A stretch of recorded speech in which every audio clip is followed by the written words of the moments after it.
Hello everyone, সবাই কেমন আছো? Welcome to my channel myself Moushumi. আজকে আরও একটা নতুন ভিডিও নিয়ে তোমাদের সাথে। তার আগে বলে নিই, আমি কিন্তু আজকে দুপুর থেকে ব্লগটা শুরু করছি। আর আমি বাবার বাড়িতেই আছি, বাট আমি কিন্তু বাড়িতে একা আছি। মানে মায়ের আজকে পাশেরই একটা বাড়িতে নিমন্ত্রণ আছে, তো মা আজকে ওখানেই যাবে, তো লাঞ্চটা আমি একাই করব। আর বাবা যেহেতু অফিসে গিয়েছে, আর ঠাকুমা আছে বাড়িতে, বাট ঠাকুমা লাঞ্চ করে ঘুমিয়ে পড়েছে, তো ঠাকুমাকে না ধরার মধ্যেই চলে। তো আমি প্রথমেই স্নান টান করে দেন এখানে ওই টোনার, সানস্ক্রিন আর সিঁদুর ওগুলো সব পরে নিচ্ছিলাম। আর তারপরে আমি একটু ছাদে গেলাম, কারণ ছাদের গাছে দেখলাম ফুল হয়েছে। আর আমাদের যেহেতু ওপরের ঘরে একটা ঠাকুরের সিংহাসন আছে, তো আমি যখন বাবার বাড়িতে থাকি আমি চেষ্টা করি প্রত্যেক দিন জল মিষ্টি দিতে না পারলেও ঠাকুরের চরণে ফুল আর ঠাকুরের সামনে ধূপকাঠিটা ধরিয়ে দেওয়া। কারণ যেহেতু বিয়ের আগে এখানে পুজোটা দেওয়া হতো, কিন্তু বিয়ের পরে মায়ের ওপর নিচ করাটা একটু চাপের ব্যাপার, তো সেই জন্য মায়ের এখন আর দেওয়া হয় না, বাট আমি যখন থাকি আমি দিই। তো এই যে তারপর নিচে এসে দেখলাম যে মা আর আমার পাশের বাড়িতে যে শেষ দিদা, তারা দুজনে গেল নিমন্ত্রণ বাড়িতে। তারপর আমি ঠাকুরের প্রসাদ নিলাম। আর লাঞ্চ করার আগেই প্রথমে ফল ভিজিয়ে নিলাম, কারণ এখন তো বেশ ভালো গরম পড়ে গেছে, তো ফলটা খেতেই হবে। আর তরমুজটা কিন্তু আমার দারুণ লাগে খেতে। তো যাই হোক, আজকে লাঞ্চে ছিল হচ্ছে ভাত, তার সাথে শুক্তো আর বাটা মাছ ভাজা, তার সাথে হচ্ছে কই মাছের ঝাল আর হচ্ছে চাটনি। আর তারপরে বাসনগুলো সমস্ত কিছু ধুয়ে রাখলাম। লাঞ্চ কমপ্লিট করে বাসন কোসন সব ধুয়ে একবারে ফলটা কেটে নিয়ে ওপরে চলে এসেছি। বাট অতগুলো ফল কিন্তু আমি একা খাবো না, মা বাড়িতে চলে এসেছিলো, তো মাকেও কিছুটা দিয়ে এসেছি আর ঠাকুমাকেও দিয়ে এসেছি, আর আমার জন্য একবারে ওপরে নিয়ে এসেছি। বারবার না ওপর নিচ করতে ইচ্ছা করে না। তো যাই হোক, এখন আমি ফলটা খাওয়ার আগে ইউজ করে নেব বায়োলেজ হেয়ার সিরাম। আর আজকে তোমাদের আমি হেয়ার সিরামটার রিভিউ দিই। আমি এটা 6 থেকে 7 দিন ধরে ইউজ করছি। বিশ্বাস করো, এটার স্মেলটা যতটা ভালো তেমনই পরিমাণে এটার কাজটাও ভীষণ ভীষণ ভালো। আমি বিগত 6 থেকে 7 মাস হলো হেয়ার সিরাম ইউজ করছিলাম না, যার জন্য আমার হেয়ারটা ভীষণ পরিমাণে রাফ হয়ে গেছিলো। এটা কিন্তু ভীষণ ভালো কাজ দিয়েছে আমার হেয়ারে। আর এটা হেয়ার ইউজ করার পরে এত পরিমাণে হেয়ারটা ভলিউম দেয় যে কি বলবো, এতটা সিল্কি হয়, বিশ্বাস করো। তো তোমরা কিন্তু ইউজ করতে পারো, আমি কিন্তু প্রোডাক্ট লিঙ্কটা অবশ্যই ডেসক্রিপশানে দিয়ে দিচ্ছি। যাই হোক, তারপরে আমি ফল টল খেয়ে নিলাম। আর তারপরে দেখলাম বিকাল হয়ে গেছে, তা আমি একটু ঘুমিয়ে পড়েছিলাম। তো তারপরে সন্ধেবেলায় ঘুম থেকে উঠে মোটামুটি চোখ মুখ ঠুক ধুয়ে এখন ভালোভাবে চোখ মুখ মুছে এখন নিচে যাব। কারণ আমি যখন বাবার বাড়িতে থাকি না, আমার আর মায়ের জন্য চাটা আমিই করি। বিয়ের আগে একটা অভ্যাস ছিল যে ওই নাচের ক্লাস করে কিংবা নাচ টাচ প্র্যাকটিস করে আমার জন্য আর মায়ের জন্য চা করব, আর তারপর দুজন মিলে একসাথে চা খেতে খেতে দিদি নাম্বার ওয়ানটা দেখব। বাট এখন না ওইসব সিরিয়াল ফিরিয়াল দেখতে ভালোই লাগে না, টিভি আমি খুলেই বসি না। তো সেই জন্য আর কোনোরকম কোনো সিরিয়াল দেখবো না, দিদি নাম্বার ওয়ান দেখবো না, বাট চাটা করবো, করে নিয়ে আমি আর মা দুজনে একসাথে একটু গল্প করতে করতে খাবো, ওটাতেই শান্তি। আচ্ছা, তোমরা কারা কারা গ্রিন টি খাও আমায় জানিও তো। আমার কিন্তু গ্রিন টি খেতে দারুণ লাগে। আমি যখন এইচএস দেবো সেই সময় আমার স্যার আমাকে বলেছিল যে গ্রিন টি খাবে, গ্রিন টি খাওয়া না ভীষণ ভালো। তো সেই সময় থেকে আমি আর মা অভ্যাস করেছি। প্রথমে ভীষণ কষ্ট হতো, একটু কষকষ লাগতো, তেতো লাগতো, বাট এখন কিন্তু দারুণ লাগে।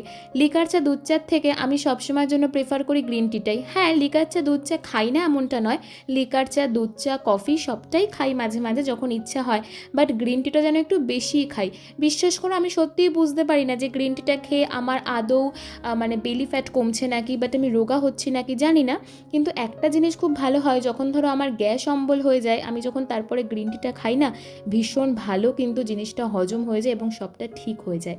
তো সন্ধেবেলায় ওই গ্রিন টি, তার সাথে হালকা একটু মুড়ি আর ওই একটা দুটো বিস্কিট, এটা বরাবরের জন্য ভীষণ প্রিয়, তো এটাই খাই। মাঝে মাঝে চপ মুড়ি খেতে ইচ্ছা করে, কিন্তু এখন যেহেতু ডায়েটে আছি তো এখন ওই সমস্ত কিছু খাচ্ছি না। তো এই যে মা ঘরে বসেই ছিল, মার জন্য এখানে আমি চা একবারে নিয়ে আসলাম, তো এখন চা খেতে খেতে একটু গল্প করব। আর আজকে সন্ধ্যাবেলায় ঠাকুরকে আমি আরতি করব, তো মাকে সেটাই বললাম। তো একবারে পুরো জামা ঠামা চেঞ্জ করে ঠাকুর ঘরে চলে এসেছি। তো চলো আজকে ঠাকুর ঘরের আরতিটা তোমাদের সাথে শেয়ার করি। আমার বাবার বাড়িতে কিন্তু গোপাল আছে, তিনটে গোপাল, তার সাথে গৌর নিতাই আছে, রাধাকৃষ্ণ আছে।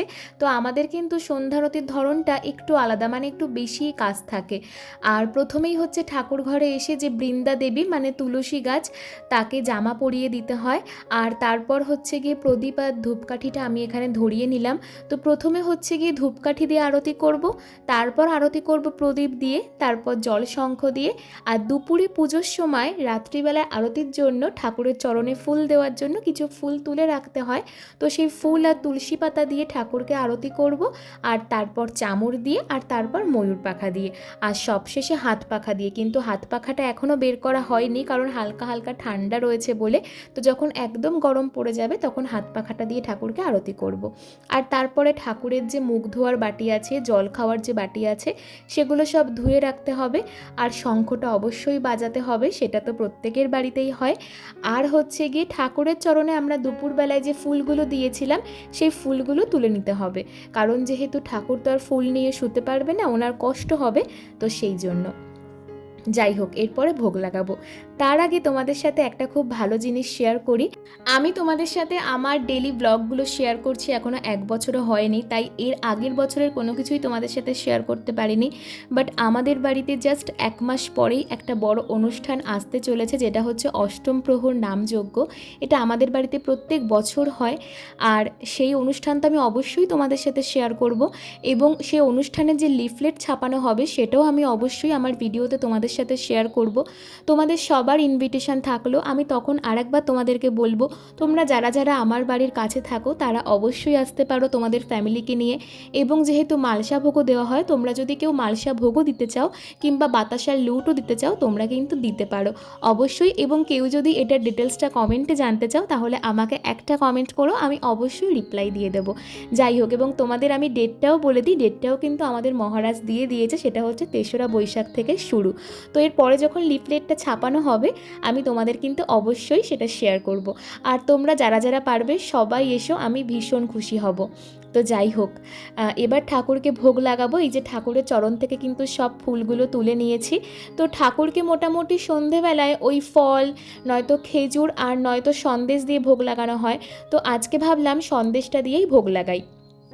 আমাদের বাড়িতে আমরা যখনই ঠাকুরকে ভোগ নিবেদন করি, আমাদের বাড়িতে একটা নিয়ম আছে, এটা হয়তো প্রত্যেকের বাড়িতেই নিয়ম আছে, যে তুলসী পাতা ঠাকুরের ভোগের পরে দিতে হয়। কিন্তু আমাদের বাড়িতে এর সাথে আর একটা যে নিয়ম আছে, সেটা হচ্ছে জলশঙ্খের জলও ঠাকুরের ভোগের ওপর দিতে হয়, না হলে নাকি বলে ভোগ শুদ্ধ হয় না, ঠাকুর ভোগ গ্রহণ করেন না। আর তোমাদের সাথে এই জিনিসটা শেয়ার করলাম, কারণ আজকে যেহেতু আমি আমার ব্লগে আমাদের বাড়ির ঠাকুর ঘরে ঠাকুরের দর্শন, তার সাথে ঠাকুরের আরতি সবটাই তোমাদের সাথে শেয়ার করেছি, তো এটাও ইচ্ছা হলো তাই শেয়ার করলাম। তো যাই হোক, ঠাকুরকে ভোগ নিবেদন করে তারপর নিজেও ভোগের প্রসাদ নিলাম, মাকেও দিলাম। আর তারপর বৃন্দা দেবীর জামা খুলে বৃন্দা দেবীকে আবার ওনার জায়গায় রেখে দিলাম। আর এখন ঠাকুরকে শয়নে দেব, মানে ঠাকুরকে ঘুমাতে দেব। তো যাই হোক, আজকের ব্লগটা এখানেই শেষ করছি। ভিডিওটা ভালো লাগলে কিন্তু লাইক, কমেন্ট, শেয়ার আর সাবস্ক্রাইব করো। আর আজকে না ঠাকুরকে আরতি করে আমি আর মা একসাথে বানাবো হচ্ছে ডিম বিরিয়ানি। তো সেটার ব্লগটাও কিন্তু তোমাদের সাথে শেয়ার করব এর পরের ব্লগে। তো ভিডিওটা কিন্তু অবশ্যই দেখো আর জানিও কেমন লাগলো। আর সবাই ভালো থেকো, সুস্থ থেকো। দেখা হচ্ছে নতুন কোনো ভিডিওতে। টাটা।